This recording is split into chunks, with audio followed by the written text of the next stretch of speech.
and welcome to this week's edition of the Coffee and Hero Show. I'll always endeavour to get these done on a weekly basis where I can, but the month of May is just a little more challenging than the rest for the simple reason that there are 3 bank holidays, and what that means is a delayed delivery to us. Normally arrives first thing on a Monday morning. Instead, we're getting it first thing on a Tuesday morning, which basically leaves us one day to process everything, get everything bagged and boarded, get all the pull lists done. You know, we've got in excess of 200 pull lists now. Get all the graphic novels bagged, priced, variants labeled, all this kind of stuff. So it is a tremendous amount of work each week. So when we have the 2 days to do it, it gives me enough time to get everything done, but also then have the time to sit down and do a little bit of a YouTube show as well to keep you guys up to date with what comes into the store.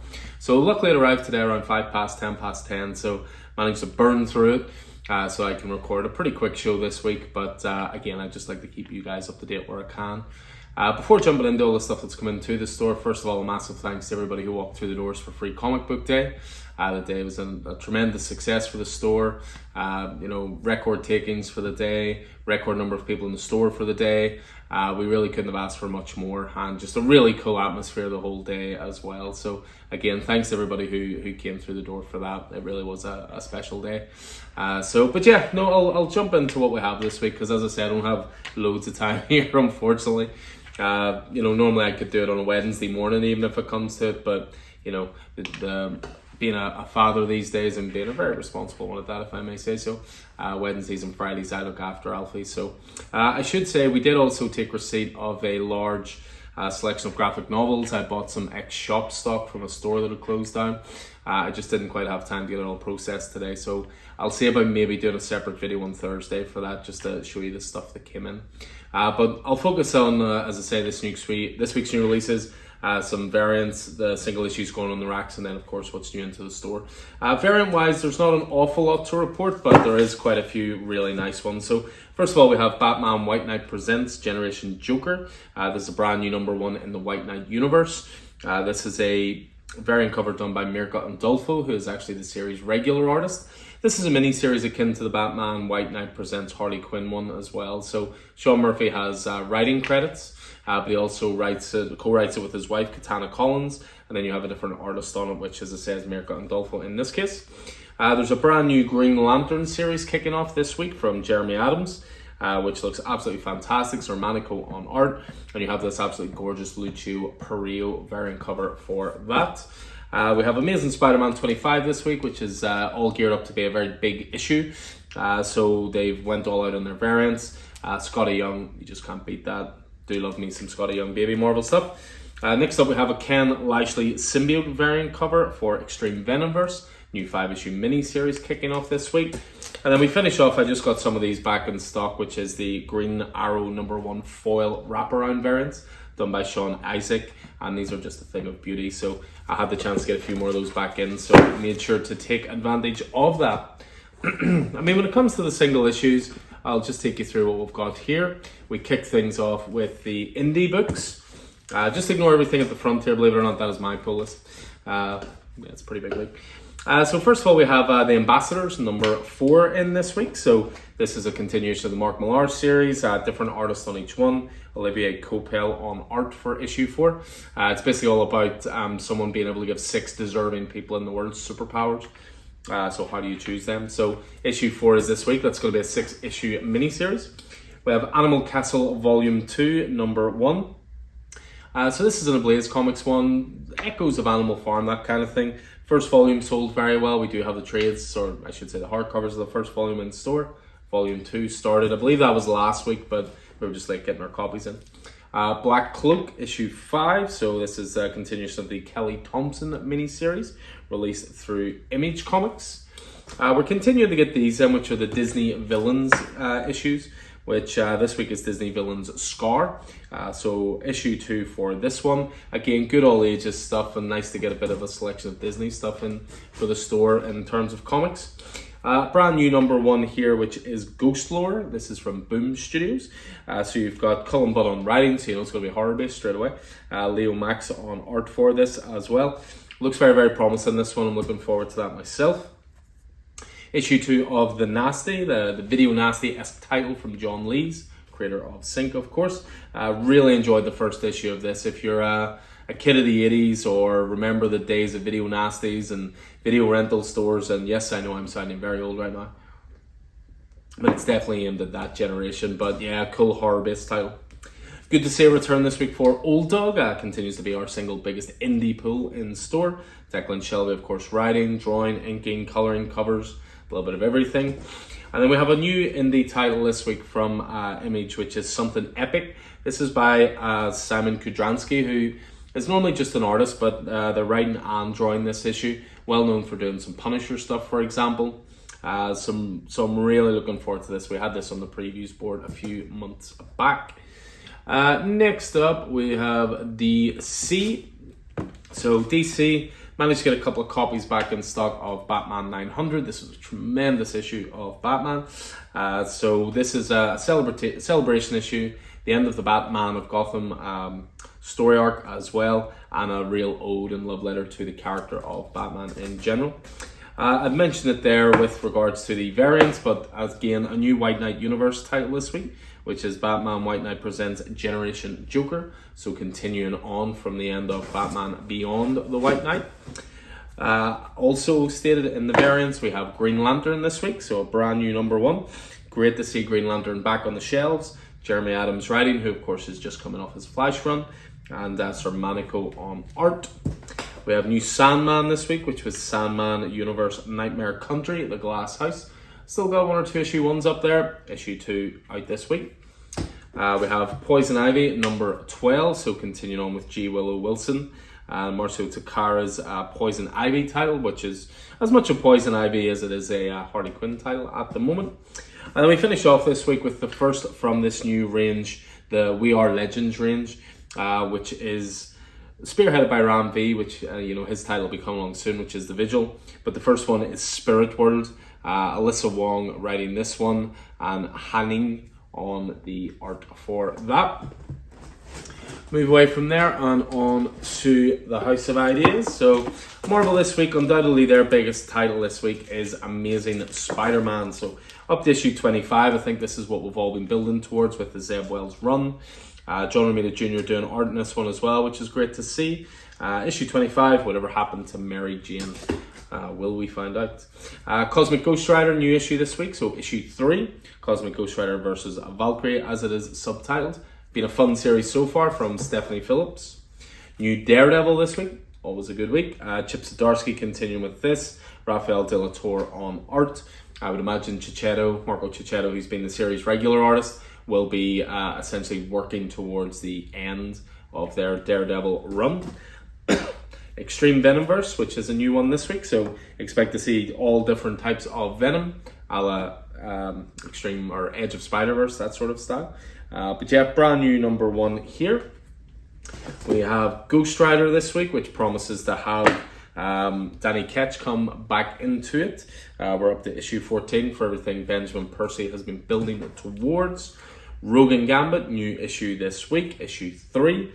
So continuing on with this mini-series, Stephanie Phillips on that as well.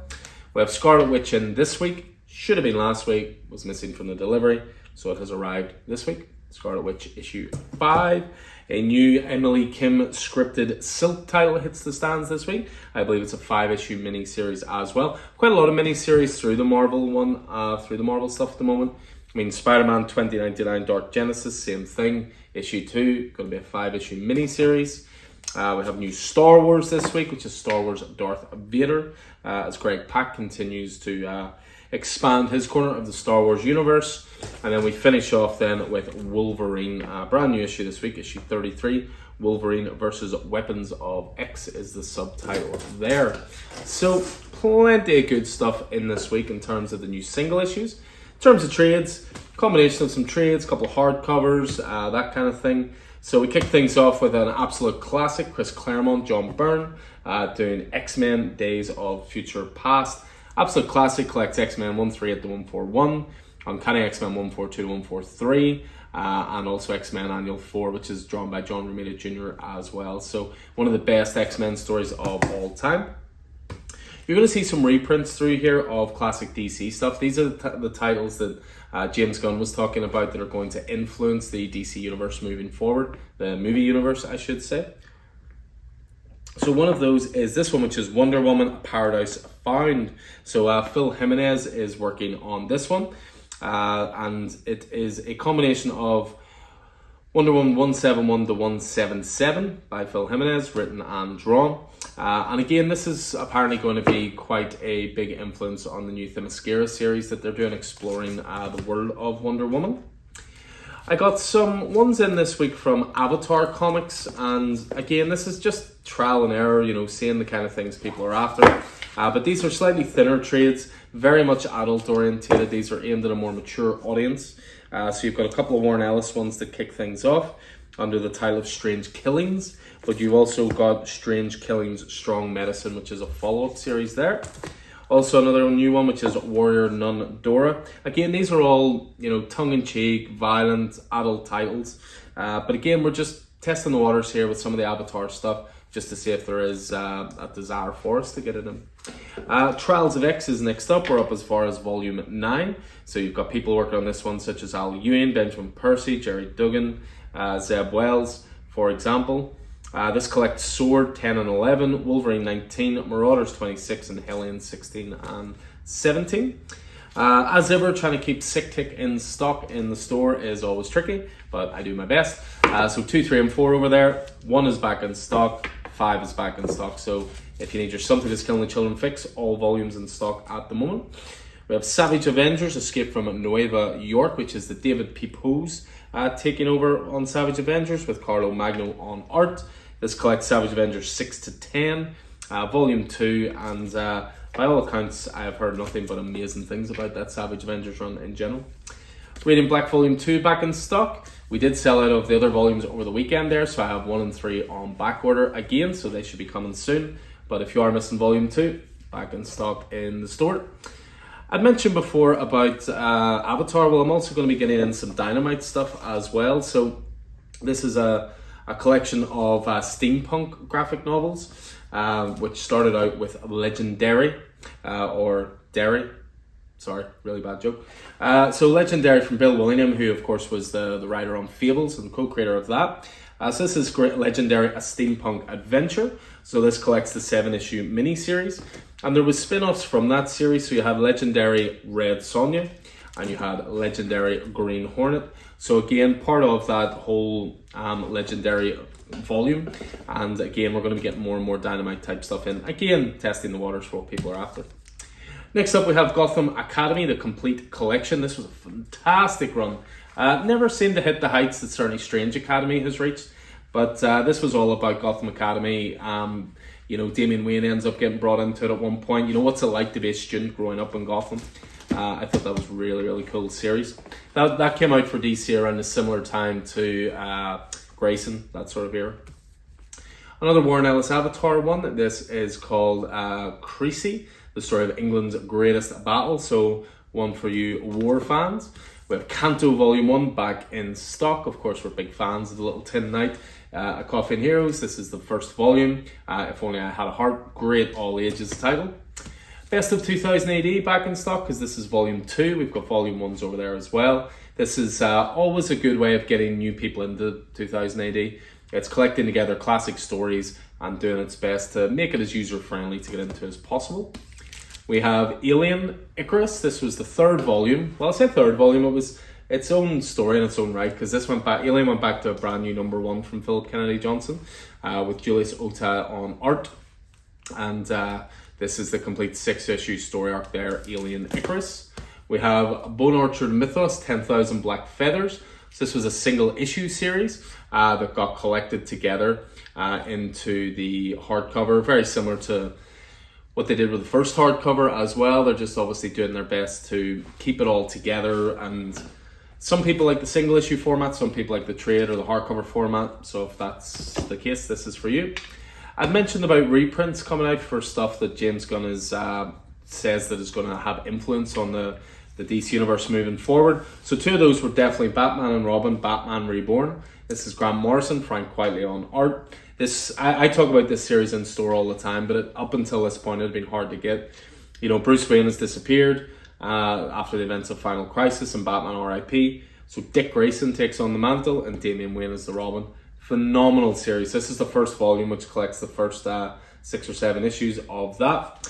But prior to that, you have Batman and Son, also from Grant Morrison with Andy Kubert on art. This introduces Damian Wayne into the Batman mythos. So again, this is pre-New 52 stuff, but again, with them planning to use Damian Wayne by the look of it in the upcoming DCU, that's why that is in there.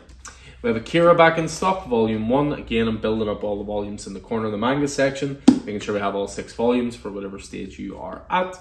And last but not least, back in stock, because again, it keeps selling it every time we get it in stock, is Batman The Killing Joke.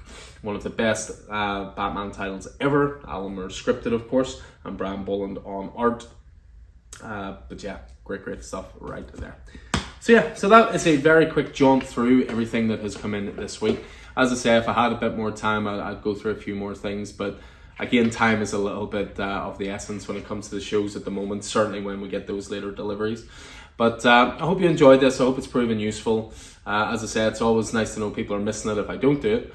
So I'll do my best to get something out every week at the very least. But yeah, keep an eye on the YouTube channel for later in the week. I'll go through that big graphic novel collection that we just bought in as well. So anyway, again, hope this proved useful. Hope you enjoyed it. And that you're staying safe out there. See you in store soon. Take it easy.